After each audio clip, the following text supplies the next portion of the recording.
We're looking at the different types of numbers.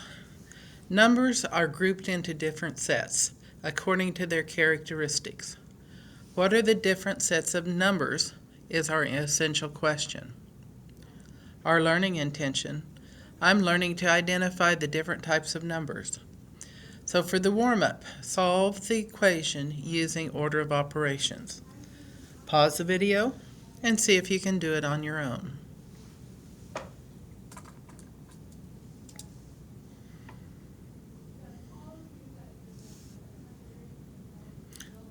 Well, I hope you tried. If you're looking at this, the first thing we do, we've got parentheses. Nothing in the parentheses can be simplified. So now we have to do our distributive property. 2 times x is 2x, plus 2 times 3 is 6. 4 times x is 4x, plus 4x. 4 times negative 1 is negative 4, and that is equal to 20. Now I have to collect my like terms. I've got 2x and I've got 4x. 2x plus 4x. I've got my numbers. I've got 6 and negative 4.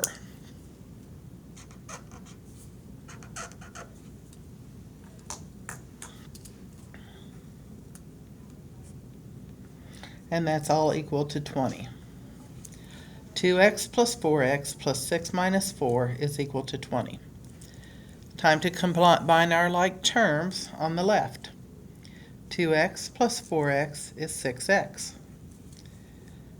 6 minus 4 is 2, so it's 6x plus 2 equals 20.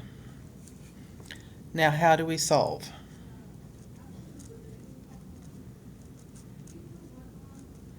We've got to get all the numbers to one side, so I will be subtracting 2 from both sides.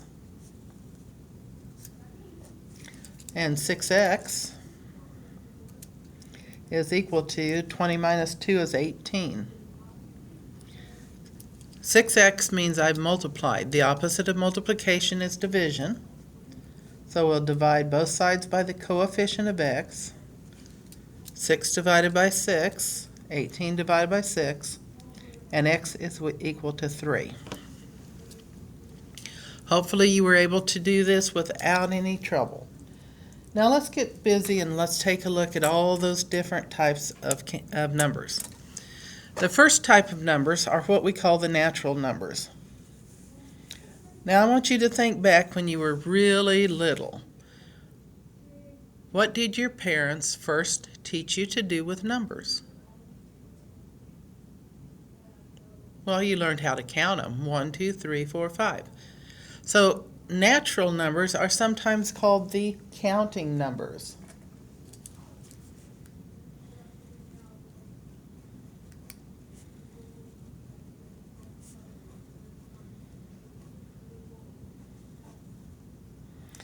The counting numbers do not start at 0. We don't start counting with 0.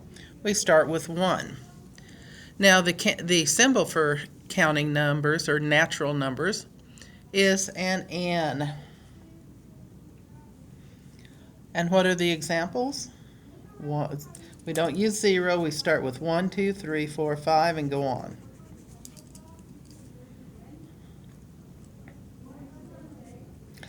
You notice there's not a 0 and there is not a negative number. We do not count with negative numbers. Okay, what are whole numbers then? You learned to count. You learned all your positives. And what was the one number that we use a lot but we don't count with? If you said 0, you would be correct. So whole numbers are the natural numbers plus 0.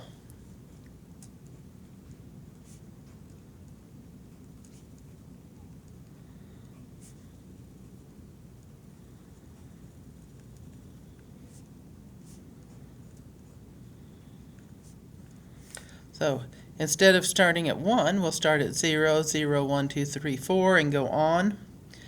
Guess what? Whole numbers, your symbol is a W.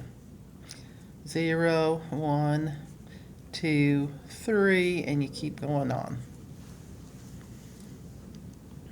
Okay, that brings us to integers. So counting numbers is the smallest subset of numbers. Then comes natural, because they've got one more element. And then comes integers. Think about what an integer looks like. How do you know when you have an integer? Well, integers are the whole numbers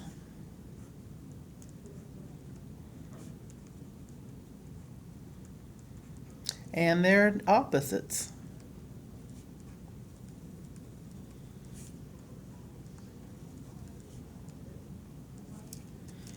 So if you're looking at it, you've got one of your whole numbers is 1. So the opposite of 1 would be -1. One of your whole numbers would be 100. The opposite of 100 is -100.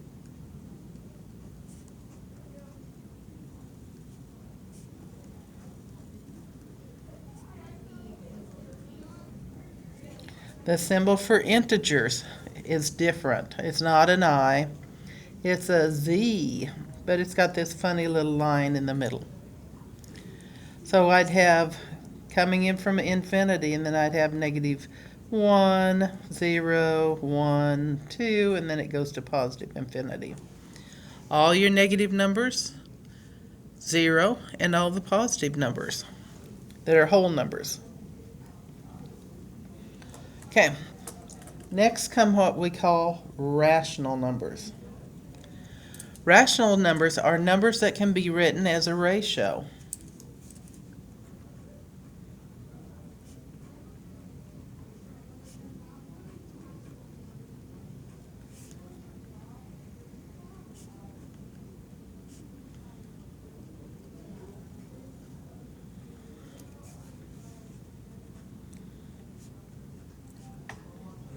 But what if we can't write it as a ratio? What if we see a number that is in decimal form?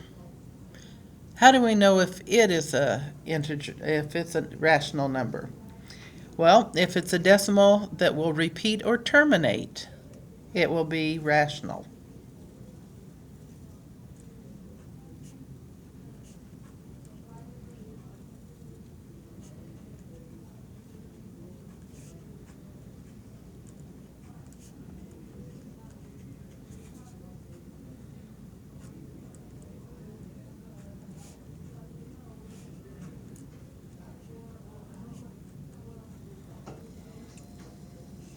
Now, for rational numbers, they also have a symbol that doesn't match up with anything that I think about. The symbol for rational numbers is a Q, and it kind of has a little thing on the edge. Now, what is an example? Well, one example could be 3/4. That's a fraction. It's a ratio. Any whole number, -25 is a whole number. It would be a rational number also. If I had -1.25, that is a decimal that stops. That would be rational.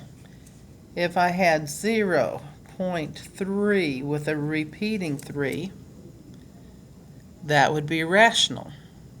So if you're looking at it, they've got a lot of different types of numbers in the rational number because you've got counting, you've got the natural, the whole numbers, integers, and now we're looking at fractions also, fractions and decimals. So looking at all that, it is a lot to keep wrapped up in your head, and that brings us to irrational numbers. Irrational numbers are the real numbers that are not rational.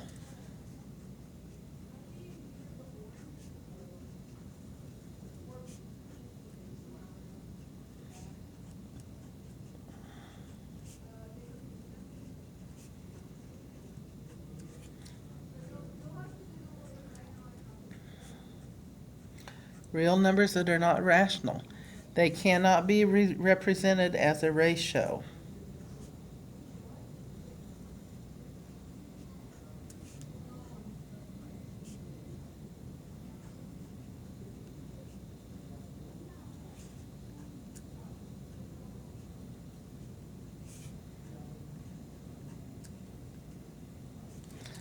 So,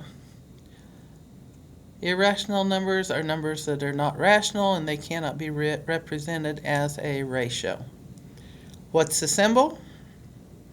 Well, there really isn't a good symbol, but some people will put an R for the real numbers with a backward slash and then the Q. So the real numbers, but only looking at the irrational part. Okay, what do you think an irrational number looks like? Think to what we use to find the area of a circle, the circumference of a circle. What is in that formula? Area is pi something squared. What is that? If you said pi squared, you were right. Pi is the most famous irrational number. But looking at your square roots that are not perfect squares, the square root of 2 would be irrational. The square root of 5 would be irrational. Those are all irrational numbers. The set of irrational numbers is not as big as the set of real numbers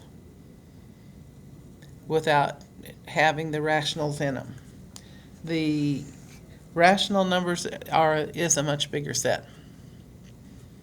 Okay, what about real numbers?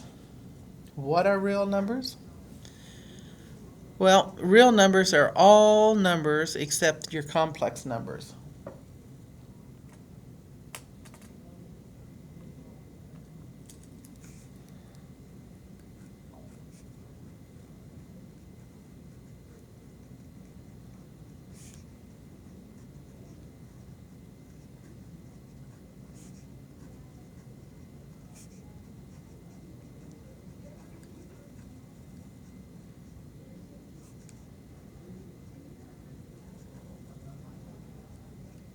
Okay, what are complex numbers? Well, I'll tell you what they are, but it won't make much sense.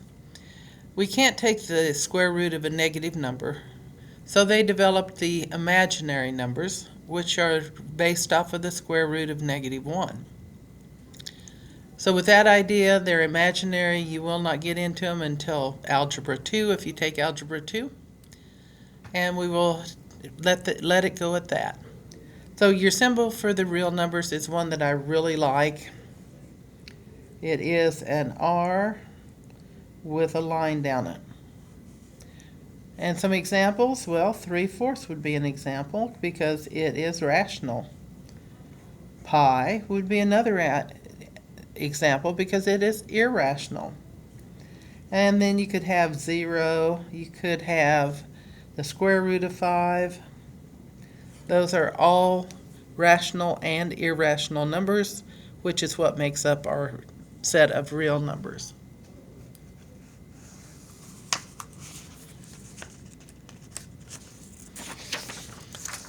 Okay, a lot of students do not understand what operations we use in math. There are really only 4, but we just use them in different ways. So, after you learned to count, when you went to school, what was the first way you learned to combine numbers? You were given 2 numbers and you had to do what with them? Add them is correct. So you got addition. After you learned how to add, what did you learn how to do next? Subtraction.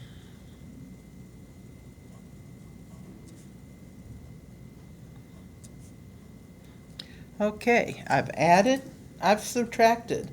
Now, somewhere around 3rd grade, maybe 4th, I learned how to multiply.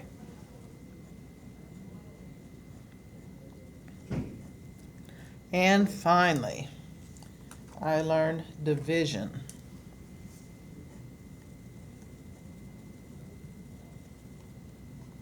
So our 4 properties are add, subtract, multiply, and divide. And this brings us to a property, not an operation, a property. What do you think closure property means? If you're looking at this, It's formed off of the word close. What do you think the closure property means?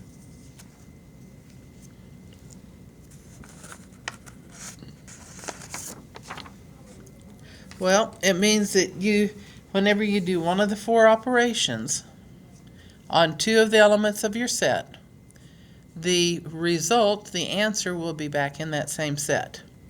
So when an operation is performed on an element in the set, the result is also in the set.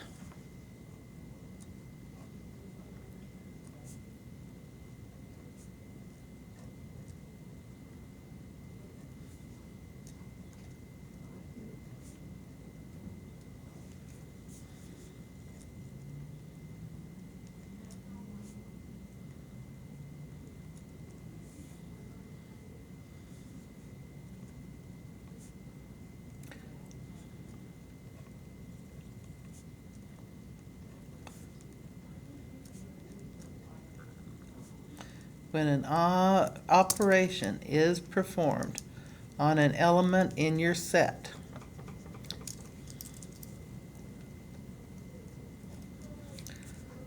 the result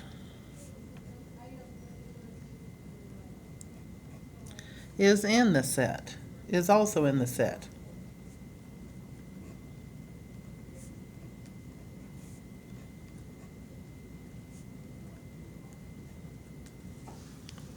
Okay, so think of the set of integers. Think of adding two numbers together, two integers together. The set of integers is closed for addition because 2 plus 3 equals 5. Whoa, what about if we're adding a negative number? Well, negative 15 plus 8 would give me negative 7. All of those are integers. So it's closed because any two integers you add together will result in another integer. Would that be true of all the operations if all we're doing is using integers? What about subtraction?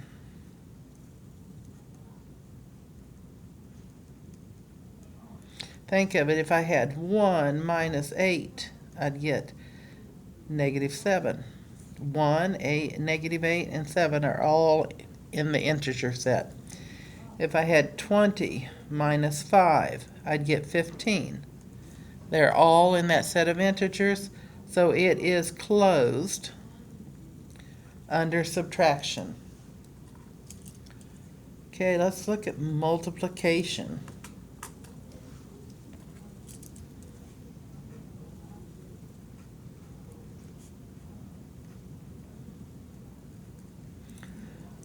So if I've got 8 times 7, I get 56. What if one of them's negative? Negative 4 times 3 will give me negative 12. They are still in the set of integers. Everything is in that set of integers. So it is also closed under multiplication. What about division? If it's closed under those three, surely it would be closed under division. Let's take a minute and look.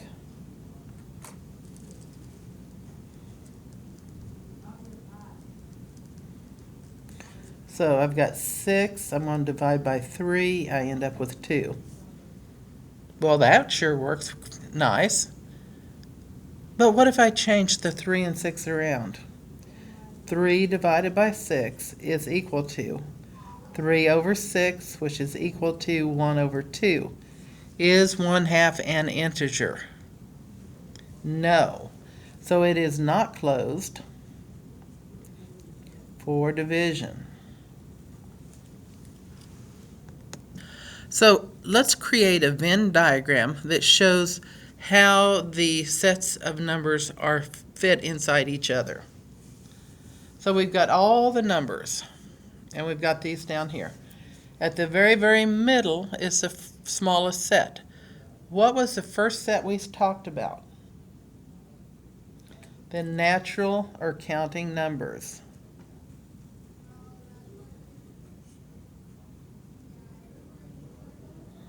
and that was at n. Then after the natural numbers, what came next? It's not much bigger. In fact, it only has one more element in the set. Well, those were the whole numbers.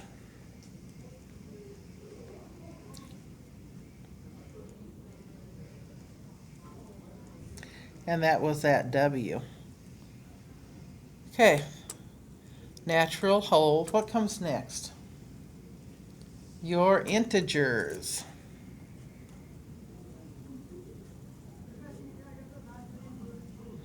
That funny looking Z. Now there's one more set that these fall in. What set is it? What comes next? Your rational numbers.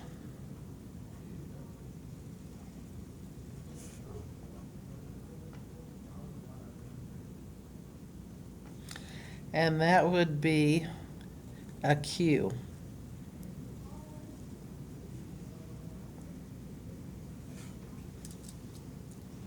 Okay, now if you notice, we've got two different things here. Look back on the bottom of the page. All the numbers that are real and what, all the real numbers have these two subsets.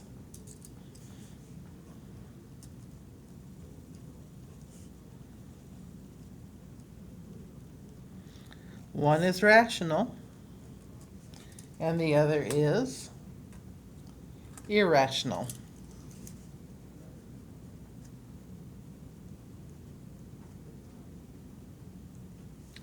And that was at R with a backward slash and then the Q. Okay, but wait a minute, Miss T, we've still got two areas up here.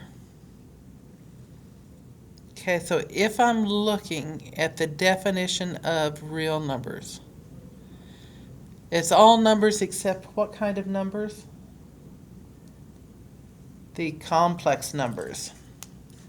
So this is our complex number.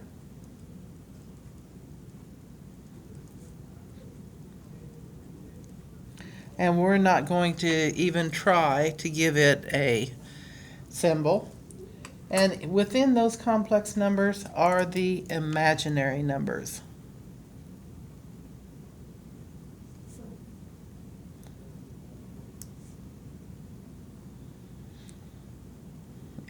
And that deals with the square root of -1.